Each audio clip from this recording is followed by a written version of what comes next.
Hey there guys, my name's Lamont. Welcome to the Reykjavik Review. What you're about to see is a conversation I had with an Algerian lady named Atra. She's super intelligent and well educated. She knows a lot about both her native languages, which are Arabic and French. We're going to be talking mainly about Arabic, but also a little bit about French, various dialects in Arabic and all that sort of good stuff. Later on in the conversation, we're going to put her to the test, see if we can find her Achilles heel on two much lesser known languages. So stick around for that. I hope you enjoy it.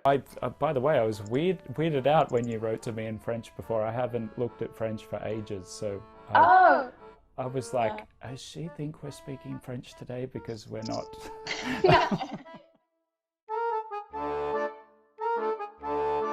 Well, firstly, actually, can you give us a little bit of a self-introduction? Oh, okay. Hi, my name is Atra, and I am originally from Algeria, and now I live in Japan. And what else? Since we're talking about languages, well, I speak Arabic, MSA and dialects, and French, English, and Japanese.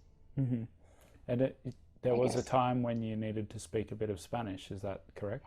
I do a little bit, but I do understand more than I speak. Yep. So that's the thing. So I do understand more than actually speak. And some Korean. Yes. Yeah, but I wouldn't say I speak Korean. I mean, I could just go to Korea and ask for where's the state restaurant, or like I can ask for directions. I can say hello and how are you, where are you from and stuff. But that's it. I mean, I do not fluently speak Korean. How's your Japanese though? I've never asked you directly about your Japanese. My Japanese is good. I mean, I study, I take the exams, my husband helps a lot. Yeah. And I survive very well. I mean, I catch quickly. I was very lucky to spend a lot of money, not money, I didn't spend money, spend a lot of time listening. So I watched a lot of movies, a lot of drama, TV shows, as we call them, but in Japan we call them drama. And it helped my listening skills. So when I moved here, I was not lost because my listening was higher than my speaking. Yes. So I was like, okay, I can understand what you're saying, but I cannot reply, but I can understand. So. And then just like practice, I forced myself into speaking with people outside and trying to learn as much as I can, buying books. I'm not like super advanced. I'm not like advanced level in terms of reading. Actually, speaking is fine, but in terms of reading, because we have the kanji. Yes. That I'm pretty slow at memorizing. So, and I'm lazy. I rely a lot on my Google Translate for the kanji. Because so far I haven't had any chance to be forced to learn them. Yes. That's it. So that's why I don't focus on too much on them. Basically, yeah. I mean, Algeria, we do have two native languages. So we have Arabic and we have French. I would say people speak 50-50 on a daily basis. We mix French with Arabic when we speak. Yeah. So is it increasingly becoming the one sort of Algerian French or Algerian Arabic? Like, is it increasingly just becoming the same language? Well, it's been like this, and we create new words. Basically, we merge French words when we transform them to Algerian sometimes. So, like, for example, you say copier. To copy, it becomes like in copy in Algerian. Okay. So we turn it into an Algerian word. Sure. So I've mixed up the order of the questions here. Sure.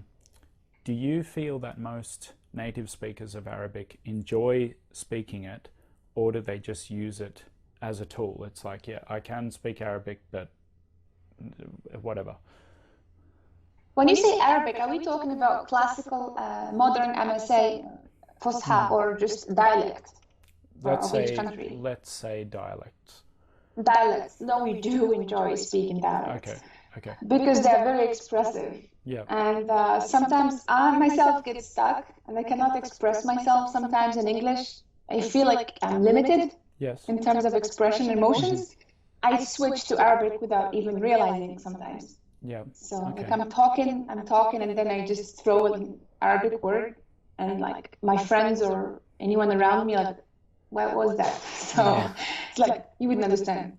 Don't worry. It's like, don't worry about it. Just talk down to them. You don't get it. You're not an Arabic speaker. Yeah, it's tough. Yeah, but they're aware of the fact that they do actually enjoy it. So like in English, especially Australian English, very few people would say that they enjoy speaking English. To them, it's just how they speak. And even though we do have lots of expressions that are very Australian expressions, like English people will understand us, but they say, oh, wow, that sounds really Aussie when you say that. We don't enjoy that. We just, that's the only way I know how to say it. Are you guys offended if people tell you that? Like if they tell you something like it's Aussie or something? Not generally, no. Okay. I don't understand the concept because for me, English is English. So in Australia or elsewhere, but because you said something like we don't enjoy speaking English. No. It's like, how do you know that you don't enjoy it? It's like it's the native language. It's we don't, because we're so unaware of other languages in general, as in most of us don't ever study another language seriously, outside of school, and even then it's pretty limited.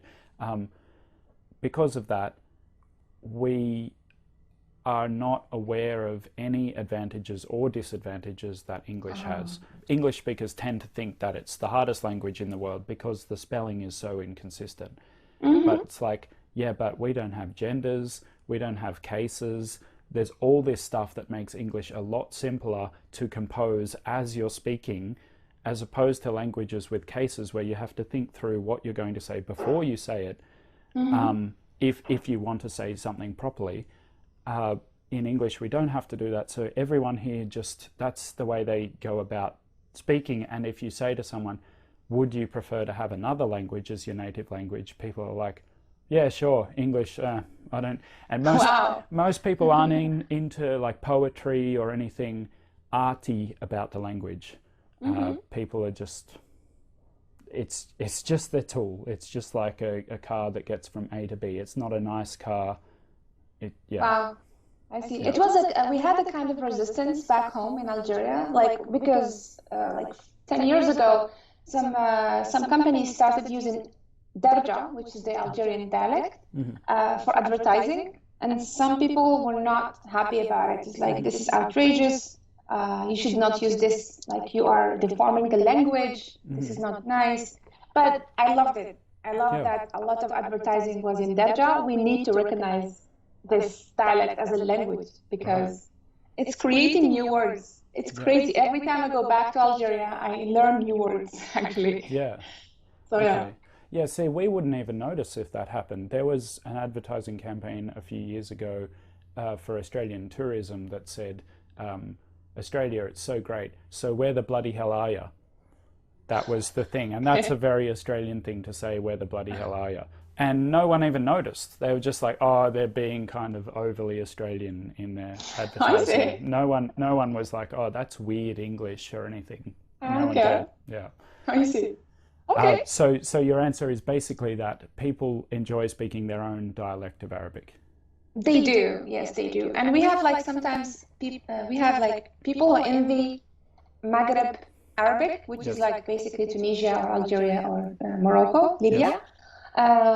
Some people in Maghreb envy Levantine Arabic, and some people who speak Levantine Arabic envy people who speak Maghrebi, we say. So when we say Levantine is the Middle East, basically that's the Levantine language, if you say, or dialect. Sure. And as in they envy it because they like the sound of it? They like the sound of it. Yeah. We have specific sounds. Like, for example, Syrian is considered, my opinion, not really my opinion, but what I hear around is like it's considered more sensual. Okay. More pleasant to hear. Yep. Something so around the equivalent of French to English. Yeah, exactly. Sudan, not Sudan, like Dubai or Khaliji in general, Saudi Arabia, we consider it as harsh, aggressive. Yes. The way they speak Arabic. Yes. You go to Egypt, it becomes softer. It's like it sounds happier, I would say. The Arabic sounds happier. Yeah. And then like the Maghreb is just crazy. It's like we create new words every day. And actually the Middle East cannot understand people from specifically Algeria when they speak. Okay. Yeah, Okay. it's like, what are you talking about? Okay, Yeah. so you have to, if you go elsewhere in the Arabic speaking world, you have to switch to kind of more MSA or... Yes, and you do sound like an idiot because you try to cope with the accents and dialects there. And like people, because we cannot use a simple Darja sentence without using French. We have to use some French words sometimes. And then they look at you as like, just like, can you speak English? Or it's like, just don't speak Arabic, just shut up. That's it. Is there a concept that you still find difficult to get used to in English? And is it because it doesn't exist in Arabic or French? Okay, I'll tell you this. It doesn't exist in French, it does sometimes, but jokes. Okay. Using too many jokes or too much sarcasm sometimes. It depends on the country, but sarcasm also, like, it's just like, it's too much, I think. Okay. I mean, I cannot take some people seriously because 80% of the time they're just throwing shade or using sarcastic stuff, and I'm like, I'm having a serious conversation here. Can we just like take a break and continue? So I feel like every time I'm speaking, we're talking about a serious issue, okay? I feel that I cannot have a 100% serious conversation with someone because they turn it into a joke directly. It's like for them, we have to joke about it somehow. Yes. And I guess it's not part of my culture, probably. Yeah. Have you ever been to Australia? No, I've never been to Australia. Yeah. You probably wouldn't like it here in that way. Like Australians are very. It's hard. You need to tell them. No, I'm talking about something serious. You just. I have this actually. I have friends from. One of my best friends is from Adelaide, and he doesn't tend to. No, he's not really sarcastic. But people who another coworker from Melbourne. I think he is. He's more sarcastic than the one from Adelaide. I don't know if it makes sense to you, but for me, this is my concept. That's it. I know they don't represent the whole city, but that's what I have here. I don't think there's a huge difference in the cities. Not that I really know anyone from Adelaide, but it's just. I'm not sure if I would say it's an English-speaking thing. I think Americans are more keen to have a more serious conversation than Brits and Australians, possibly. There's no like linguistic thing that you struggle with. You're more thinking about that's more like a culture thing. I would say discourse more, like people using emotions as an argument. Yes. Versus people who use facts in an argument. Yeah. So like I have sometimes coworkers who are like, I don't know how to feel about this. I feel that this thing is wrong. It's like this has nothing to do with feelings. It's a fact. So I find myself like trying to explain something, and it doesn't work because just a cultural thing. It's like she's like, I don't know how to feel about this. It's like it's not how you feel. Thank you. Yeah, I was having that discussion with a friend over dinner the other night. Actually, I mentioned a YouTube channel and said like some of the stuff he says on that channel, and the guy's like, yeah, I don't know that I agree with his opinions on stuff. I'm like, he doesn't really have opinions. He shares facts. You're disagreeing with his facts. Anyway. And people get like in Algeria, for example, if you present facts, people would just like go like, well, you're an idiot. That's it. And when I'm teaching French, I try to tell them, please keep your feelings for yourself when you visit France, because it doesn't matter. So like you have to be factual when you speak with French. If you want to enjoy a French conversation, try to put aside your feelings and actually present facts. Wow. Okay. Because I think that's the opposite to the perception. We're talking about French now, but that's the opposite to the perception. The perception of French is la langue sensuelle, like the sensual language. But you seem to be saying it's more fact-based. When you have a debate, yes, it's a fact-based Okay, thing. that's great. But you cannot hear people saying like, I don't know how to feel about this. Yes. They either just give you their opinion or shut up. That's it. Yeah. It's Okay. like both. Si tu le dis, like if you say so, si tu le dis. Yeah. So they shut down the conversation, but they show no interest. They show lack of interest if they don't share your opinion. Mm-hmm. Okay, but they wouldn't try to impose Yes. like their emotions on you. Mm-hmm. You feel me? So that's. Yep. And what that's about it. and what about in Darja? Darja, no, not at all. I mean, the amazing thing in Arab countries, and probably everyone would agree, is we have 10 topics in 5 seconds. Like we switch so fast. Okay. But when we give facts, people usually, we are very, this is not really good to say, but people are modest when it comes to opinions. Yes. They give the opinion, but if you give an opinion with argument, a good illustration, they would actually listen to you. Yes. Okay? Yep. And even if they don't like it, Yep. they would just like, okay, like, I hate you, but you're right. Yeah. You know? Okay. That's it. That sounds good. So Yeah. if you're looking for more proper debate, more intellectual discourse, you should learn Arabic. That's, Yes, definitely. Or French. Atra says no. We've talked about dialects a bit already, but like a favorite dialect, and is there a clip or a song or something where we can hear it? Okay, favorite dialect, right? Yes. Yeah. I'm gonna be biased. I'm gonna say Algerian dialect. Is it Yeah, that's fair enough. Yeah. I like Algerian dialect because we are creative. Mm-hmm. We are crazy creative. I'll give you a simple example. Mm-hmm. If you have a date and your date doesn't show up, what do you say in English? I was stood up, maybe. Exactly. So Yeah. stood up. Yeah. So for me, it doesn't make any sense to stand up. Like No. why are you standing up? Yeah. Are you supposed to be sitting or something? I think it's that you were stood up in front of everyone and shown like embarrassed. Like shame. I think it's shame. I think it'd be Shame. from marriage. Like if you're left standing at the altar.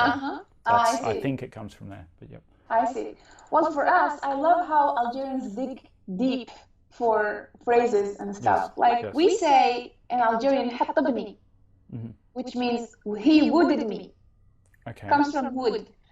In Algeria, it's very common. Everyone knows that carpenters usually take a long time to make something, to finish a project. Right. The first time you meet them, usually they ask you for the cash, what do you want? And then they shut down their store and you don't hear from them for like a month or something. It depends. Yep. So we say, he wooded me, it means, or ضربني بلوحة, he hit me with a wood, Yep. piece of wood, it means he stood me up. Right. Okay. So if you have a meeting with your friend, we say he stood me up, حطبني. That's it. Yes. But they dig deep for the Yes. meetings. Okay. Yeah, I like that one. How do you say that again in Arabic? حطبني. Okay. So حطبني. that No. contains all the things for he hit me with a piece of wood. Yeah, you have two options. You can say حطبني, which basically he wooded me, or we can say ضربني, hit me, بلوحة. So ضربني is to hit. بلوحة, the b only is with. And لوحة is a piece of wood.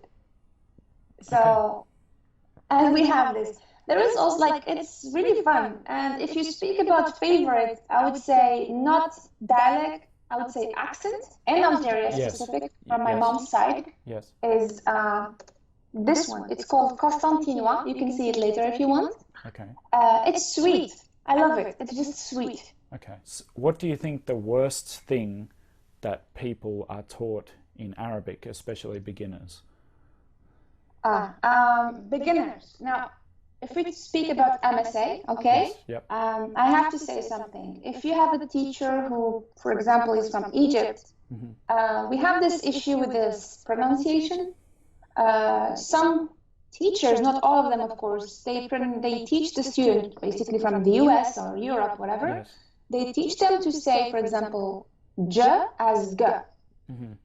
And it's not right, because the sound ga does not exist in MSA. Okay. In modern standard Arabic. Okay. And I had a lot of students, when I teach them, it's difficult to unlearn and teach them that. So they have been having classes for like 6 months or something, and I'm trying to explain, it's an error. It's inside. Yes. It's not going to disappear. It's not a mistake. So we had to do a drill over and over again to get rid of that. Also, a lot of students, sometimes, unfortunately, they skip the IPA, the right pronunciation in Arabic. Yes. So they end up like going through the lessons, understanding the lessons, but their pronunciation is horrible.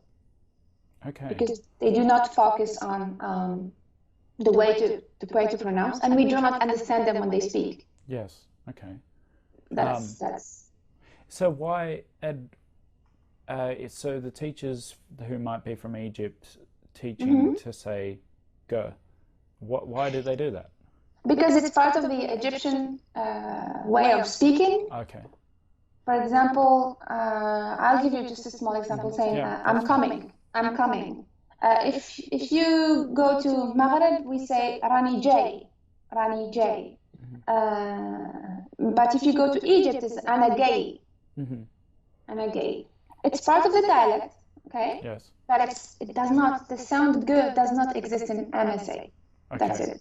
So it's confusing for a lot of students. So really they should be taught that if they are learning Arabic specifically for Egypt, but not just if they're learning any other Arabic or MSA, they should not learn that. Exactly. I'm not, like, basically a lot of countries use the g, okay? But in a dialect, it's fine. But if it's a classical Arabic, Fusha, no, we cannot use that. It does not exist. Yes. If you had to choose an original work, a book, a poem, a song, anything like that, to represent, it can be Darja or MSA or whatever you like, to represent Arabic, let's call it, what would you choose? Wow. When I was a kid, I was reading stories of Ibn al-Muqaffa.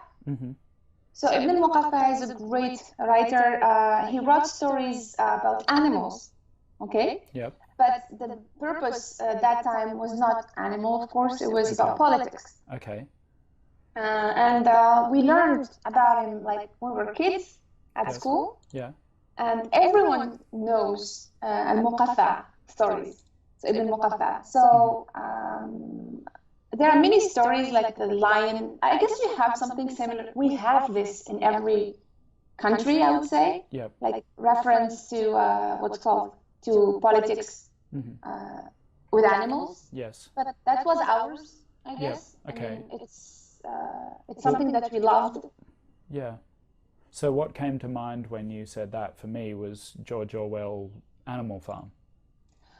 Like, that's pretty good. Yeah, that's actually it. But it's not that concept of like it's like basically there are short stories. Yep. Okay, it's a collection of short stories, and they are soft.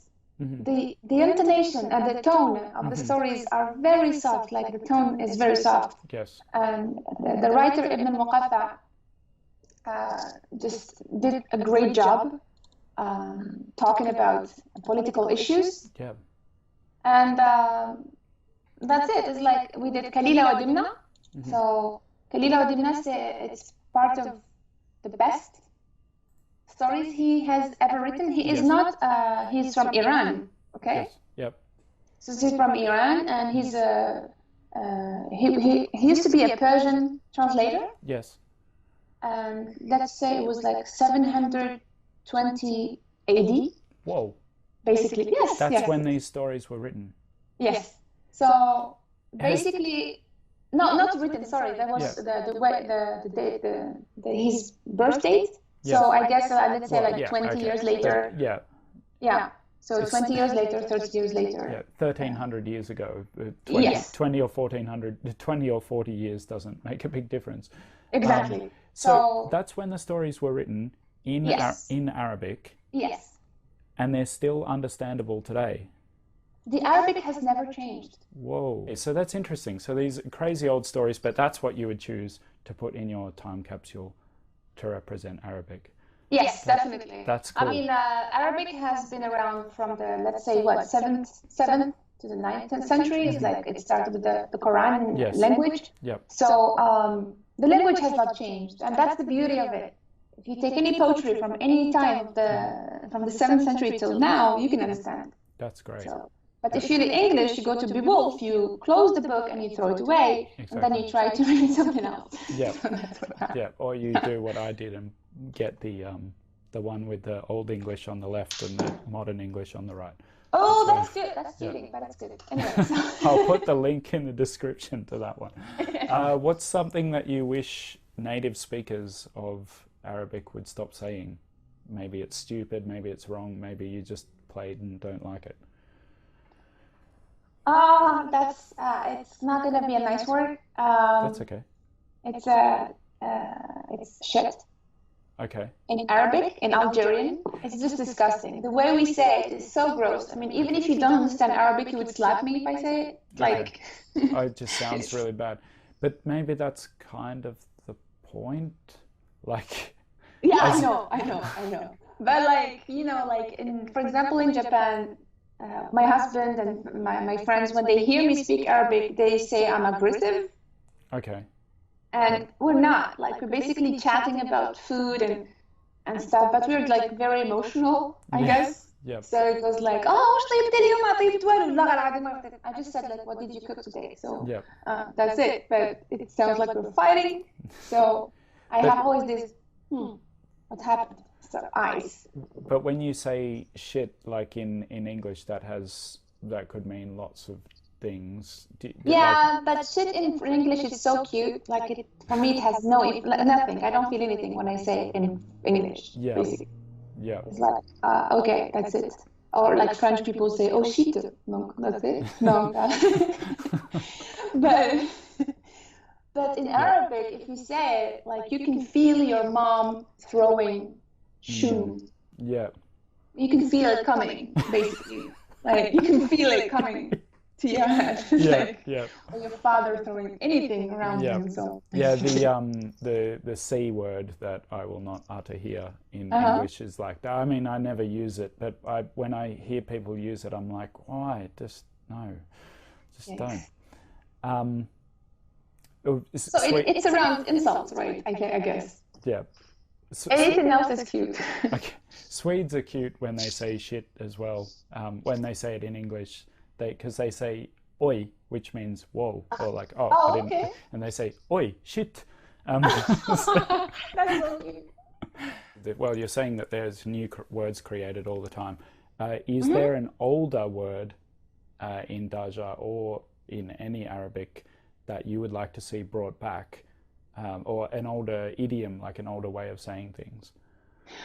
Well, I wouldn't say idioms because so in Darja is not really recent, obviously, but I would say I'd rather not hear French, in the Darja. I mean, you have people who live in specific areas who do not speak French.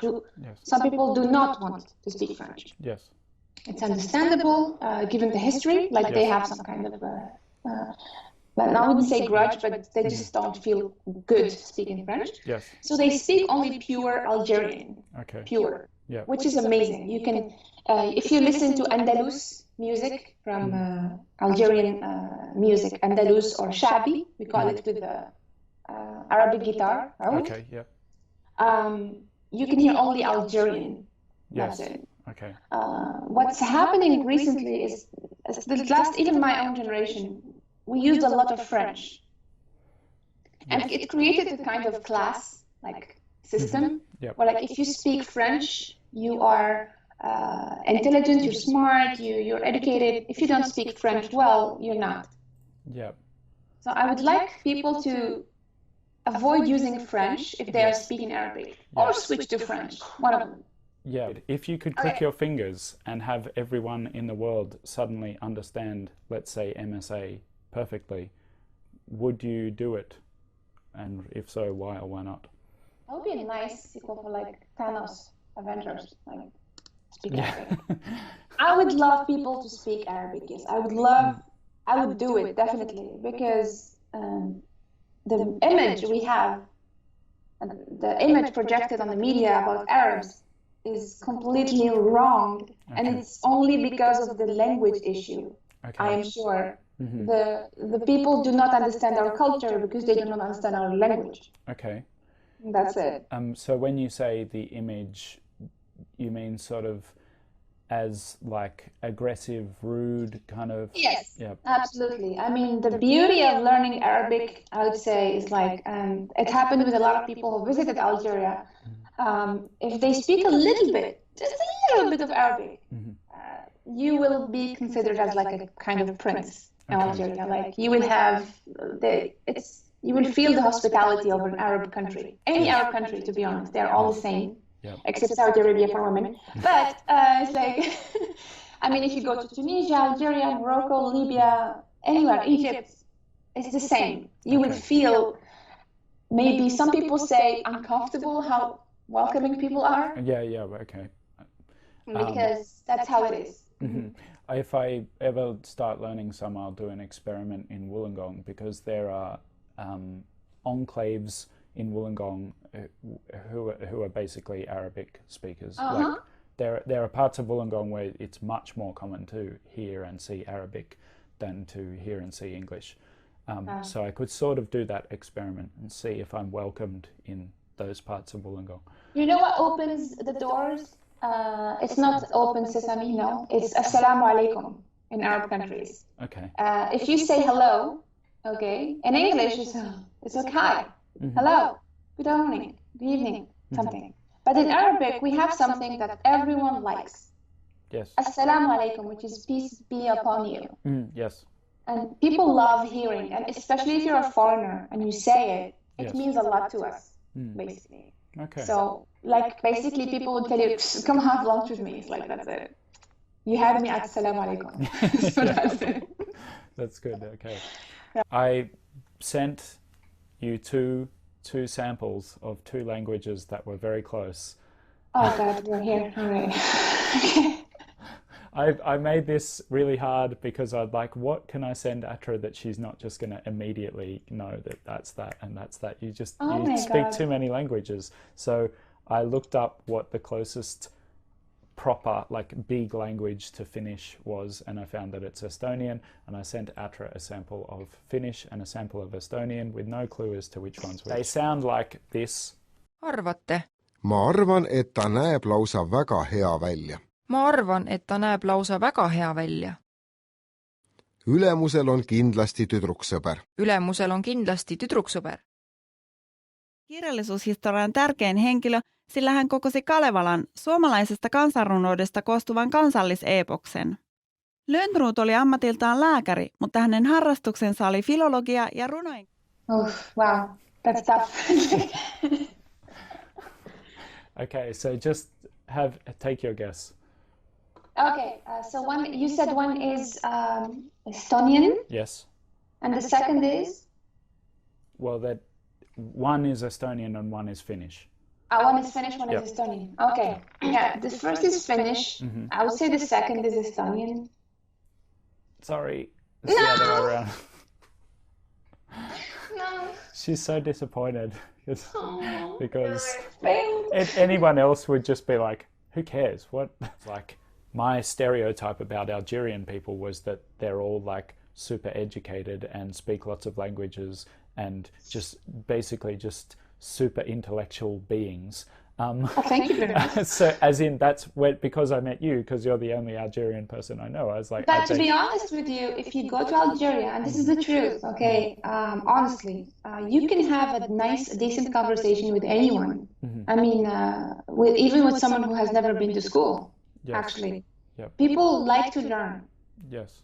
I noticed. I mean, of course we have idiots. We have idiots worldwide, I guess. Yeah. But if you ask, it's crazy sometimes. My friends, like they know countries and capital cities of countries. I don't even know that the country existed. Yes. So I'm like, what? Yeah. If you go outside, you see a lot of people, especially elderly people, play crosswords. Yes. That's common to play crosswords. Yeah. So yeah, I mean, and they play and they finish them, and they are hard. They are really hard. Yeah. Yeah, it's not... we have obviously our nerds in Australia, but the divide between nerds and what I would call bogans, who are people who will just take the easiest, most mindless form of entertainment all the time, is just huge. Like, yeah, and your most important question, you've sort of been doing this the whole time, but pitch Arabic to me. I'm a learner of any possible language. No language in this hypothetical, no language has a bigger speaking populace than another. So you can't say, oh, this many people speak it. Why should I learn Arabic? As I think I told you a little bit before, the first thing is to understand. I mean, I'm not saying that everyone has to understand the Arabic culture, but people who really want to understand the Arabic culture, they need to learn the Arabic, because it will unlock a new world to you, to be honest. It's the same to me, like when I started learning English, like new world has opened, like I was able to understand stuff and references and jokes that were really mysterious and weird to me, to be honest. But then like the thing in Arabic is like we enjoy so many side jokes and inside jokes, and that exists only in Arabic culture. Culture and language are the same. They are together. Yes. You cannot dissociate them. Yes. Especially, you can dissociate them in English sometimes. It depends on the country you live in. Yes. But in Arabic, it's impossible. Yeah. It's just impossible. I mean, there is a beauty in the Arabic music, melody, poetry, that so far I haven't seen in other languages, except probably Farsi, Persian. Yes. Which is like, I wouldn't say similar. People would not be happy, but Persian also is beautiful. So it's the same thing. So I would say you would enjoy so much. Like in Japan, if you want to enjoy haiku, you have to learn Japanese. Yes. The Japanese poetry. That's it. Like there's no other way. And another thing would be like, the Arabic is a tricky language. Okay, and it's fun to compose phrases and words. Yes. And the moment we have diacritics, so the small symbols, like we have like the round one, the shape, the dash on top or on underscore. Yep. And if you change one of them, the whole sentence, the meaning would change. Yes. Yep. And this is what happens. This is what happens with a lot of groups. Again, I'm talking about religion because this is how people see Arabic as only religion. Yes. Even though we have lots of Christian Arabic, so like we have people from other religions in the Arab world. Yes. So, yeah. They take something from the Quran and they say, look what God says, like he's saying, kill all, blah, blah, blah. Yeah. But actually the tashkil, the diacritics used, has nothing to do with that sentence. Yes. So it's very tricky, actually. Yeah. Hospitality, finally, I would say, I mean, the moment you learn Arabic, and you have lots of YouTubers who lived in Dubai or any other Arab country, they loved their trip and life in Arab country because they spoke the language. And it's simple. For us, if you make the effort to learn our language, and we know it's hard, we respect that effort, and we consider you one of us somehow. Yes. Yeah. Like that's it. Like we consider that you did a great effort, and we welcome you to the family, I guess. Yeah. It has to do with hospitality the most. Yes. I would say. I mean, if my husband learning few words and going to Algeria and meeting my family, my friends, everyone was super happy. Yes. Even when we went to the Sahara with people, the desert, usually the south, people do not speak French. Yeah. Yes, because no one cares about French in the desert. So basically, when they hear him saying Assalamu alaikum or how are you in Arabic, they are just super happy. And we got lots of like, let's have dinner, come have dinner for free. Yes.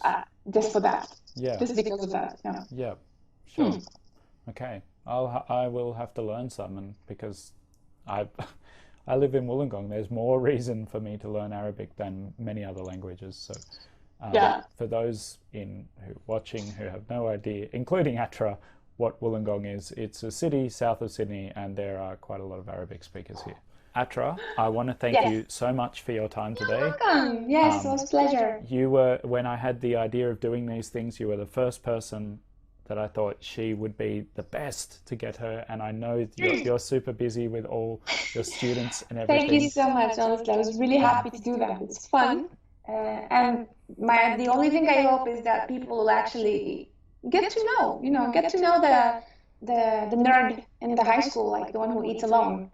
That's Arabic somehow. So that's because they will discover a whole new world. Yep. See, Disney reference here. The link for Atra's iTalki teaching profile. She teaches English, French, and Arabic. One more time, please. Can you say it one more time? It's going to be right here. Oh, she teaches English, French, and Arabic. And I have had French lessons with her, and they were awesome. She's awesome. If you want to learn any of those 3 languages, check out her iTalki teaching profile. Bye. Thank you so much, Atra. You're welcome. Bye-bye. Au revoir. Au revoir. Merci.